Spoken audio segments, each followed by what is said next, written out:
मीठा मधुने मीठा में हुलार लोल एथी ये मीठी मोरी मात रे जननी ની જોડ સખી નહીં જડે રે લોલ પ્રભુના એ પ્રેમ તણી પોતડી રે લોલ જગથી જોદે ની જાત રે જનની ની જોડ સખી નહીં જડે રે લોલ જનની ની જોડ સખી નહીં જડે રે લોલ। વાલા વૈષ્ણવો, જય શ્રી કૃષ્ણ। આપ સર્વેને આજના આ પાવન દિવસની ખૂબ ખૂબ મંગલ વધાઈ। Happy mother's day. આમ તો વર્ષના 365 દિવસ બધા જ મધર્સ ડે તરીકે મનાવવા જોઈએ, પરંતુ આ એક વ્યવહારિક રીતે બધા ખૂબ જ સુંદર રીતે મનાવતા હોય છે, એટલે આપણે પણ થોડાક માતાના ગુણગાન કરી લઈએ। આજના આ પાવન દિવસે બધી જ માતાઓને મારા કોટી કોટી વંદન, કારણ કે માતા બધી સરખી જ હોય છે, બધાના પ્રેમ પણ સરખા હોય છે, એ ક્યારેય સંતાનોમાં ભેદ કરતી નથી। માતાઓનું અનુસંધાન લેતા આપણી ભારત માતા યાદ આવે, ગૌ માતા યાદ આવે, યશોદા મૈયા યાદ આવે, યમુના મૈયા યાદ આવે, આપણી પોતાની માં યાદ આવે, અને થોડાક દિવસ પહેલા જ અમારા ઘરના ઝાડ પર એક ચકલીએ માળો બાંધ્યો હતો, એટલે ત્યારથી મને એમના પ્રત્યે પણ ખૂબ માન થઈ ગયું કે એ ચકલી જેવું પક્ષી પણ પોતાના સંતાનની સંભાળ લેવા કેટલો ભોગ આપે છે, કારણ કે મુશળધાર વરસાદ વરસતો હતો છતાં એ ચકલી પોતાના માળામાંથી હટી નહીં, કારણ કે તેમાં તેનું નાનું બચ્ચું હતું। આપણે પણ ફૂલ વરસાદ આવતો હોય તો બહાર ન રહીએ, અને આપણે તો આપણા બાળકને ઉચકીને અંદર પણ લઈ જઈ શકીએ, પરંતુ બિચારું આ પક્ષી તો એવું પણ ન કરી શકે, એટલે નજર સામે આવું જોતા મનથી એમને પણ વંદન કર્યા। અને કાલિંદી બેટીજીના યુગલ ચરણારવિંદમાં કોટી કોટી દંડવત પ્રણામ। કેમ કે જેમ માતા કોઈ પણ સ્વાર્થ વિના પોતાનું વાત્સલ્ય વરસાવ્યા કરે છે ને, તેવી જ રીતે કાલિંદી બેટીજી પણ પોતાના વચનામૃતો દ્વારા આપણી વૈષ્ણવ સૃષ્ટિ પર અમૃતધારા વરસાવી રહ્યા છે, પોતાનું વાત્સલ્ય વરસાવી રહ્યા છે। સૌ પહેલા એટલું જ કહીશ કે માતાની સરાહના કરતા ક્યારેય પણ ચૂકવું નહીં। આપણે આપણા મમ્મીની જે વાત ગમી હોય તે જરૂરથી તેની સાથે શેર કરવી કે મને આ બહુ ગમ્યું, કારણ કે માં એ પ્રેમની મૂર્તિ છે, ત્યાગની મૂર્તિ છે। માં બીજું કાંઈ પણ ઈચ્છતી નથી, ફક્ત પ્રેમ ઈચ્છે છે, એટલે માને એટલો પ્રેમ કરો કે તેને એમ થાય કે હા, મને સંતોષ થયો। અત્યારે પ્રેમને ઝંખતા હોય છે તો જરૂરથી પ્રેમને વ્યક્ત કરવો। અહીં હું માં વિશે જે કંઈ પણ કહું તો આપણે પોતાના મમ્મીને ધ્યાનમાં લઈને એ વિશે વિચારવાનું છે। માતા એ આપણા હાલતા ચાલતા ભગવાન છે કે જે વગર માગીએ જ આપણી બધી જ ઈચ્છા પૂર્ણ કરે છે, આપણા કરતાં આપણા સ્વભાવને એ વધારે ઓળખે છે। માતા બનવું એ એક સૌભાગ્યની વાત છે। કહેવાય છે ને કે માં તેમાં બીજા વગડાના વાહ, છોરું કછોરું થાય પણ માવતર કમાવતર ન થાય, ગોળ વિના મોળો કંસાર, માતા વિના સૂનો સંસાર। પ્રભુના એ પ્રેમ તણી પૂતળી રે લોલ, અમી ભરેલી એની આંખડી રે લોલ। પ્રભુના એ પ્રેમ તણી પૂતળી રે લોલ। મેં આપને હમણાં જ કહ્યું ને કે માં એ આપણા હાલતા ચાલતા ભગવાન છે। ભગવાને એક વખત ખૂબ જ વિચાર કર્યો કે બધાની તકલીફો દૂર કરવા હું સમયે સમયે કઈ રીતે પહોંચું. એટલે ભગવાને માતાનું સર્જન કર્યું અને દરેક ઘરમાં એક માતા મૂકી કે જેના કારણે બધી તકલીફો તે દૂર કરે. એટલે માતાને પ્રેમતણી પૂતળી કહેવામાં આવી છે. અને ક્યારેક માતાની આંખોમાં આંખો મિલાવીને જોજો કે તેની આંખોમાં કેટલું વાત્સલ્ય છલકાઈ રહ્યું છે. ઘણી વખત માતા શબ્દોથી ન કહેતા આંખોથી પણ ઘણું બધું કહી દે છે. બાળકને કંઈક તકલીફ હોય તો માતાને વગર કહીએ ખબર પડી જાય છે. આ તો મને અનુભવ કેટલી વખત થયો છે. હું મારા મમ્મી સાથે ભલે ફોનમાં દરરોજ વાત કે ન કરતી હોય, 15-20 દિવસે એનો ફોન આવે, પરંતુ જ્યારે મારી તબિયત ખરાબ હોય તો તેને ખબર જ પડી જાય અને તે દિવસે ફોન આવી જ જાય અને એમ કહે કે ગુડી, તને મજા નથી, આજે હું ઓતરાઈ ગઈ, હું તને યાદ કરતી હતી, તને મજા નથી એવો મને અહેસાસ થયો. કેટલા દૂર હોઈએ છતાં માતા આપણા દર્દને સમજી જાય, સાંભળી લે. તો આપણે આપણી માતાની તકલીફને ન સમજીએ તો તે સારું કહેવાય. માટે માતાને દુઃખ ન પહોંચે તેનું ખાસ ધ્યાન રાખવું. આપણે તેને બીજું કંઈ ન કરી શકીએ તો કંઈ વાંધો નહીં, પરંતુ તેનું અપમાન ન કરીએ, તેને માન આપીએ અને એટલો પ્રેમ કરીએ તો માતાને બીજું કાંઈ જોતું નથી. કોઈ પણ અપેક્ષા વગર માતા પોતાના સંતાનોને મોટા કરે છે. સંતાનોને મોટા કરવા પાછળ કે સારા સંસ્કારો આપવા પાછળ તેનો કોઈ સ્વાર્થ હોતો નથી. એક માં પોતાના બાળકને 9 માસ પેટમાં રાખે છે ત્યારે પણ તેનું જ હિત વિચારે છે. શરીરમાં ગમે તેટલી તકલીફ થાય ને તો પણ હસતા મોઢે સહન કરે છે. પોતાનું દુઃખ કોઈને પણ જતાવતી નથી. પોતાના બધા જ મોજ શોખને ત્યાગ કરીને બાળકનું સુખ શેમાં છે તેનો જ વિચાર કરે છે. તે વિચારતી હોય છે અને આપણને એક સેકન્ડ પણ નથી થતી તેનું અપમાન કરવામાં. જોકે મેં તો ક્યારેય મારા મમ્મીનું અપમાન કર્યું જ નથી, પરંતુ આવું થતું હોય છે એટલે કહું છું. હું અહીં ફક્ત જન્મ દેનારી માતાની જ વાત નથી કરી રહી. આપણે સાસરે જઈએ ત્યારે આપણા વરની માં એ પણ આપણી માં જ છે, પરંતુ આપણે એ વાતને ભૂલી જઈએ છીએ અને બંને માતામાં ભેદ કરીએ છીએ. જો કે મેં તો બંને મમ્મીમાંથી એકેય મમ્મીને ક્યારેય અપમાન કર્યું જ નથી, પરંતુ આવું થતું હોય છે એટલે કહું છું. દીકરીના પોઈન્ટ ઓફ વ્યૂથી આપણે વિચારતા હોઈએ છીએ કે માં દીકરીને સાસરે વળાવી દે છે, પરંતુ ક્યારેક દીકરાઓના પોઈન્ટ ઓફ વ્યૂથી પણ વિચારીએ ને તો સમજાશે કે એક માં પણ પોતાના દીકરાને કેટલા લાડકોડથી ઉછેર્યો હોય, કેટલા જતન કર્યા હોય, છતાં પણ તેનું લગ્ન થાય એટલે પત્નીને સોંપી દે છે. કોઈ પણ પ્રકારની અપેક્ષા રાખતી નથી. અને ઘણી વખત એવું થતું હોય છે કે પત્નીઓ પતિને ફરિયાદ કરે છે, કાન ભંભેરણી કરે છે અને પછી મોહવશ પતિ પોતાની માતાને પણ ખીજાઈ લે છે. તો આવું ક્યારેય પણ ન કરવું. ગમે ત્યારે તટસ્થ રહીને જ નિર્ણય કરવો અને સમતુલા જળવાઈ રહે તેનું પણ ખાસ ધ્યાન રાખવું જોઈએ. અહીં હું કોઈનો વિરોધ નથી કરી રહી, પરંતુ આ એક અરીસો બતાવી રહી છું કે આવું થતું હોય છે અને જો આપણે આવું કંઈ કરતા હોય ને તો ક્યારે પણ ન કરવું જોઈએ. થોડુંક ધૈર્ય રાખીએ ને તો જીવનની બધી જ પ્રોબ્લેમ સોલ્વ થઈ શકે છે. કોઈ પણ વસ્તુ એવી નથી કે જેનો સરખી રીતે ઉકેલ ન આવી શકે. જગથી જુદેરી ની જાતડી રે લોલ. માં એવી છે કે આખા જગથી જુદી છે. માં લૌકિક નથી, એ વાત્સલ્યની મૂર્તિ છે. આપણે માને પૂછીએ ને કે દુનિયામાં સૌથી સુંદર કોણ, તો કહેશે કે મારું બાળક સૌથી સુંદર છે. પછી ભલે ને તે ગમે તેવું હોય, પરંતુ દુનિયામાં તેને સૌથી સુંદર પોતાનું બાળક જ લાગે છે, કારણ કે તે જગથી જુદી એની જાત છે.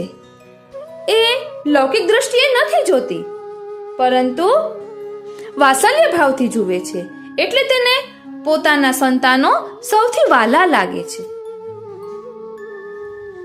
વાહલના ભરેલા એના વેણ છે રે લોલ, હાથે ગૂંથેલ એના હીરલા રે લોલ, જનનીની જોડ સખી નહીં જડે રે લોલ. 3 મહિના પહેલા 13 તારીખે મેં મારી મમ્મી સાથે જ્યારે વાત કરી ત્યારે એણે કીધું કે ભગવાન તારા બધા મનોરથ પૂરા કરે. મારો જન્મદિવસ હતો. મેં કીધું મારા બધા મનોરથ પૂરા છે, કે તારી પ્રાચી તારા જેવી ડાઈ છે. હજી એ બધું મારા કાનમાં ગુંજે છે. એટલે માની કિંમતને જાણો, એની વેલ્યુ કરો. હું નાની હતી, દિવાળી હોય એટલે તહેવારમાં કપડાં લેતા હોઈએ તો હું સૂતી હોય તો મારા ઉપર ફ્રોક રાખીને માપી લે કે આને બરાબર થઈ જશે. એટલે દરેક જગ્યાએ બસ સંતાનોનું સુખ જ વિચારે કે કેમ એને આનંદ આવે. તો આપણે પણ થોડુંક આપણા માતા પિતાનું વિચારવું જોઈએ કે એનું સુખ શેમાં છે. આજે મધર્સ ડે છે એટલે હું ખાલી માતાની વાત કરી રહી છું, પણ માતા ને પિતા બંનેનો ખ્યાલ રાખવો જોઈએ. અમે નાના હતા ત્યારે ગાતા, ભૂલો ભલે બીજું બધું, મા બાપને ભૂલશો નહીં, અગણિત છે ઉપકાર એના, એ હવિસરશો નહીં. પથ્થર પૂજ્યા પૃથ્વી તણા, ત્યારે દીખું તમ મોખડો. આ એક ભજનમાં બધું જ આવી જાય છે કે આપણે ભૂલવું ન જોઈએ. મા બાપ બીજું કાંઈ નથી ઈચ્છતા, બસ આપણને સુખી જોવા માંગે છે, હસતા ખેલતા જોવા માંગે છે. તો આપણે પણ એના સુખનો થોડોક વિચાર કરવો જોઈએ. અમે નાના હતા ત્યારે ગુજરાતીમાં નિબંધ લખવાનો એક્ઝામમાં આવતો હોય તો વધારે પડતું માતૃ પ્રેમ અથવા તો માતેમાં એ તો વિષય હોય જ. એટલે આ એવો વિષય છે કે જેના વિશે જેટલું લખીએ ને એટલું ઓછું, અને મા વિશે બોલતા બોલતા પણ આપણી જીભ થાકી નહીં અને આખું જીવન પણ ટૂંકું પડે એટલા માના ગુણગાન કરીએ ને તો પણ ઓછું છે. કહેવાય છે ને કે જગનો આધાર એની આંગળી રે લોલ, કાળજામાં ભર્યા કોડજો, જનનીની જોડ સખી નહીં જડે રે લોલ. આપણે એનો હાથ પકડીને ચાલતા શીખ્યા હોઈએ અને મોટા થઈને એને વૃદ્ધાશ્રમમાં મૂકી આવીએ તો આપણા જીવન ઉપર ધૂળ પડી. કેમ કે ઘણી જગ્યાએ એવું જોવા મળે છે કે મા બાપને રેઢા છોડી દે. એવું ન કરતા તેનું ધ્યાન રાખવું જોઈએ. આખી જિંદગી જેને આપણું ધ્યાન રાખ્યું અને આપણે મોટા થઈએ એટલે આપણા સ્વાર્થ માટે એનું કંઈ વેલ્યુ ન કરીએ તો તે સારું ન કહેવાય. મને અત્યારે પણ યાદ છે કે જ્યારે હું નાની હતી ને ત્યારે મારા મમ્મી મને પહાડા શીખવતા. એટલે 2 એકમ 2, 2 દૂની 4, 2 તિયા 6 એવી રીતે શીખવતા. એ મને હજી યાદ છે. એટલે જેને આપણા નાનપણમાં કલમ ખડીયો, બારાખડી, 100 એકડા બધું શીખવ્યું હોય તેને આપણે એમ કહીએ કે તને શું ખબર પડે આજના જમાનાની. એના વાળ એમનેમ ધોળા નથી થયા, આપણાથી વધારે જીવનનો એને અનુભવ હોય છે. એટલે ક્યારેક એવું બનતું હોય છે કે આપણને એમ થાય કે મારી મમ્મી તો મને વારે વારે ખીજાયા જ કરે, પણ ખીજાવા પાછળ પણ એનો પ્રેમ છુપાયેલો હોય છે. એ અંદરથી ઇન્સિક્યોર ફીલ કરતી હોય છે કે ક્યાંક આનું જીવન બગડી ન જાય કે કોઈ અવળા માર્ગે ચડી ન જાય. કારણ કે 24 કલાક તો માં આપણી સાથે હોતી નથી, છતાં પણ 24 કલાક તે આપણું ચિંતન કર્યા કરે છે કે મારા બાળકને જીવનમાં ક્યાંય પણ મુશ્કેલી ન આવે. એટલે માતાની દાઢ ફટકાર એ પણ એક પ્રકારનો પ્રેમ છે, એ આપણે ભૂલવું ન જોઈએ. એક ગીત છે ને કે तू कितनी अच्छी है, तू कितनी भोली है, प्यारी प्यारी है ओ माँ, ओ माँ, ओ माँ, मेरी माँ. ઘણી વખત આજના છોકરાઓ માતાને ઉઠા ભણાવતા હોય છે. ઉઠા ભણાવવામાં આપ સમજતા હોય કે નહીં, ઉલ્લુ બનાવતા હોય છે, છતાં પણ માં ભોળી બનીને સમજી લે છે, કહે છે કે હા ભલે, પરંતુ બાળકે કોઈ ખોટું કાર્ય કર્યું હોય તો તેને તેની જાણ હોય છે, પરંતુ તે બાળકનું દિલ દુભાવવા ઈચ્છતી નથી, એટલે ભોળપણમાં વધુ જવા દે છે. એટલે આપણી માતા આપણને કોઈ પણ શિખામણ આપે તો તેને સિરિયસલી માનવી જોઈએ અને તેના કહેલા પ્રમાણે જીવનમાં આગળ વધવું જોઈએ, કારણ કે એમના વાળ એમનેમ ધોળા નથી થયા હોતા. અનુભવી બિના અનુભવ કહા જા નહીં, એટલે એનો અનુભવ બોલતો હોય છે, એટલે આપણને તે કોઈ પણ વસ્તુ માટે ચેતવતા હોય છે. હું સાવ નાની હતી ત્યારે ક્યારેક બધા ભાઈ બહેન બહુ મસ્તી કરતા હોય ને તો મમ્મી એમ કહે કે બહુ મસ્તી કરો છો ને એટલે મારે બધાને મૂકીને વયું જવું છે, અને પછી અમારા ઘરની બાજુમાં જ સ્કૂલ હતી, ત્યાં વયા જાય. તો હું તો પાછળ પાછળ ગોતવા જાઉં કે મમ્મી ક્યાં ગયા. એટલે રવિવાર હોય, બધા ઘરે હોય, એટલે તોફાન મસ્તી કરતા હોય, તો મમ્મી એમ કહે કે હું મૂકીને જ વહી જાઉં. એટલે મને એટલો ભય લાગે કે મમ્મી ક્યાં ગયા, એટલે હું પાછળ પાછળ જાઉં. પછી મમ્મી ત્યાં ઓટે બેઠા હોય, પછી હું પણ તેની બાજુમાં બેસી જાઉં. પછી મમ્મી એમ કે અહીં બેસી જા, લા હું તારા માથામાં જોઈ દઉં. એમ કરીને માથું જોઈ દે, કેમ કે રવિવારે માથું ધોયું હોય. એટલે એક એવો ભય લાગે કે માં એમ કહે કે હું તમને મૂકીને વહી જાઉં. એ તો જ્યારે વહી જાય ને ત્યારે જ અહેસાસ થાય. દીકરો બહાર ગામ ગયો હોય અને જમવામાં બાકી હોય અને રાત્રે મોડું થઈ જાય તો કદાચ પત્ની સૂઈ જશે, પરંતુ માં જાગતી રહેશે કે હજી મારો દીકરો જમ્યો નથી, ભૂખ્યો છે. અમારા ઘરમાં એવો જ નિયમ કે લાલુ દુકાનેથી આવે પછી જ બધા સાથે જમવા બેસે, એટલે આખો પરિવાર સાથે જમવા બેસે ને તો પ્રેમ વધુ રહે. એટલે આપણે પણ બધાએ સાથે બેસીને જમવું જોઈએ. આ પણ એક પ્રેમના આદાન પ્રદાનનો પ્રકાર છે. મારા મમ્મી ઘણી વખત એમ કહે કે તમે જમી લ્યો ને, બહુ મોડું થઈ ગયું છે, લાલુને તો હજી વાર લાગશે, જામનગર ગયો છે. તો મારા પપ્પા એમ કહે કે કાંઈ વાંધો નહીં, એ આવશે ને ત્યારે આપણે સાથે જમી લેશું.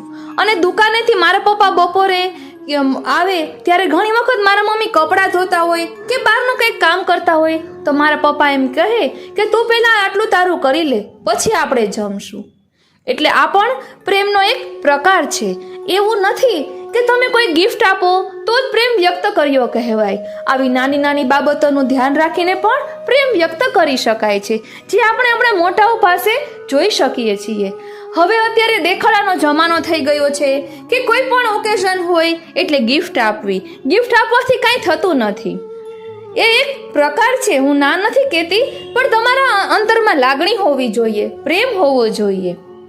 દીકરી છે ને એને વાલનો દરિયો એમનેમ નથી કહેવાતું. દીકરીમાં નાનપણથી જ એવા ગુણો હોય છે એક માતા તરીકેના કે તે ખૂબ જ લાગણીશીલ હોય છે.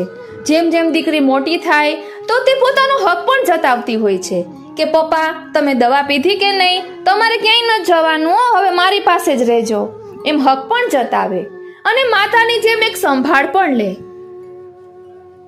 એ અનુભવ મેં પણ હમણાં કર્યો છે.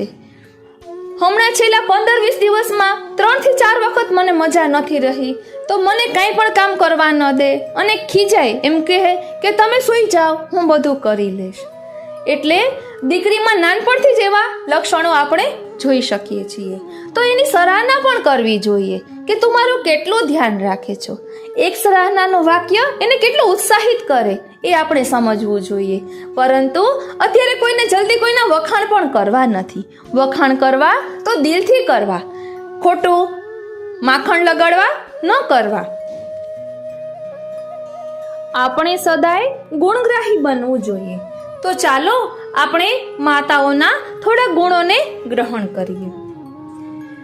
ધરતી માતાનું અનુસંધાન લઈએ તો ધરતી માતા પાસેથી આપણે ક્ષમાનો ગુણ શીખવું જોઈએ.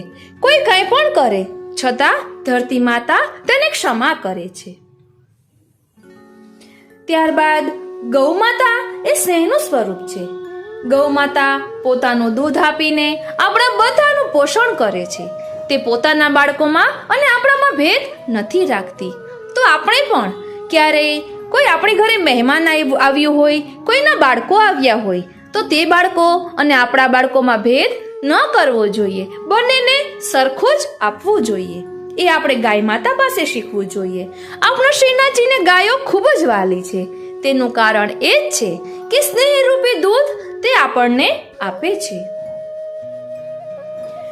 યશોદા મૈયાનું અનુસંધાન લઈએ તો યશોદા મૈયા સદા પોતાના લાલાની ચિંતા કર્યા કરે છે કે મારો લાલો ગાયો ચરાવવા ગયો છે તો ત્યાં તેનું કોણ ધ્યાન રાખતું હશે.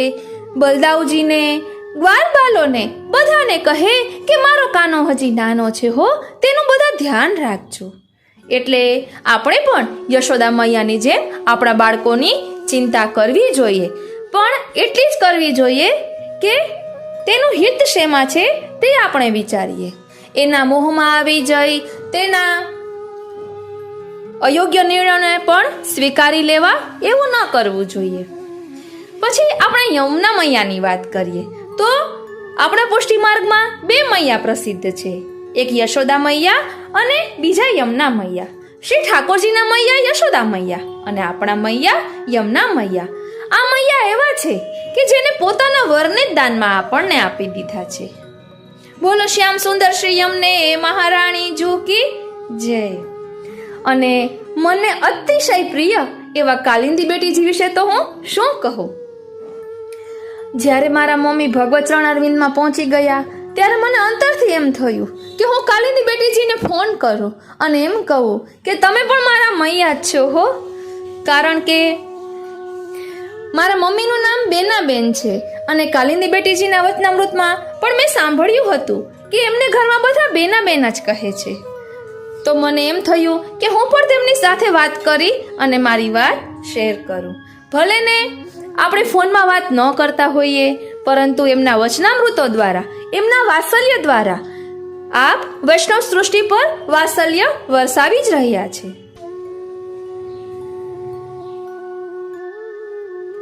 અને મેં આપને શરૂઆતમાં ચકલીની વાત કરી હતી. એ ચકલીની વાત કરું ને તો એક દિવસે રાતે ચકલીને અમે માળામાં જોઈ તો જાણે ચકલી મરી ગઈ હોય ને એવું લાગ્યું. તેની ઉપર મચ્છર, માખી બધું મંડરાતું હતું, એને બટકા ભરતું હતું, પણ એ એવી બેસુદની જેમ બેઠી હતી. તો અમને તો એમ જ થયું કે શું આ ચકલી મરી ગઈ છે કે શું.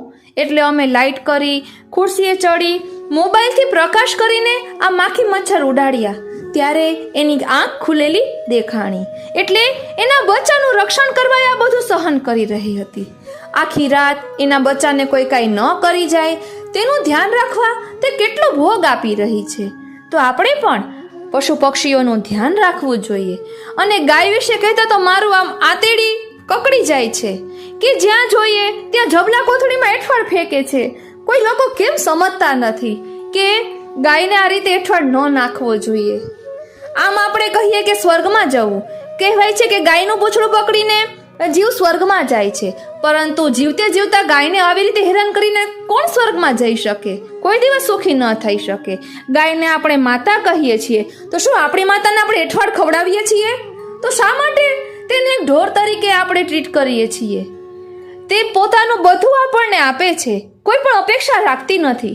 તો આપણું ફર્યું બગડી ન જાય એના માટે આપણે લાકડી મારીને કાઢીએ. આવું તો મેં નજર સામે જોયું છે અને ખોટું તમારાથી જરા પણ સહન ન થાય. તો મેં તો એ માજીને સામે જ કહ્યું કે તમને ગાય એટલી બધી નડતી હોય તો પાણી નાખી દેવાય, પરંતુ એવી રીતે થોડી ને લાકડી મરાય.